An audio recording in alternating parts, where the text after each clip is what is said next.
Hello friends, তোমরা সবাই কেমন আছো? আশা করি তোমরা সবাই ভালো আছো। আর আমি ভালো নেই আজকে গো।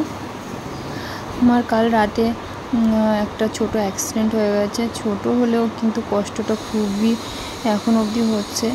কালকে রাতের বেলা যখন আমি ভাত বাড়তে যাচ্ছিলাম, তো থালাটা না উপরে ছিল, কাঁসার থালা ছিল, উপরের দিকে রাখা থাকে। তো সেই থালাটা নামাতে গিয়ে জানো না, ধপ করে উপর থেকে পুরো পায়ের আঙুলের মধ্যে পড়েছে। এত জোর লেগেছে কি বলবো, পুরো অজ্ঞান হয়ে যাওয়ার মতো অবস্থা আমার। খুব লেগেছে, সারা রাত না ঘুম হয়েছে, এত যন্ত্রণা। ডাক্তার দেখানো এখনও হয়নি, তো যাবো ডাক্তারের কাছে আজকে।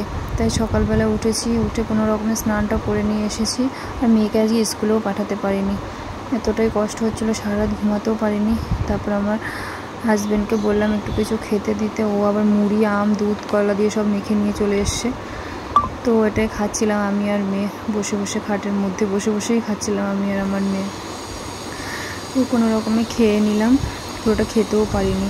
তারপরে খেয়ে আবার ওকে একটু পড়তে বসিয়েছি। শুয়েছিলাম আমি, শুয়েই ওকে পড়তে বসাচ্ছিলাম, যে কালকে আবার এক্সাম আছে ওর, তার জন্যই পড়তে বসানো, না হলে এত কষ্ট হচ্ছে বসাতাম না। যাই হোক, টাটা, বাই বাই।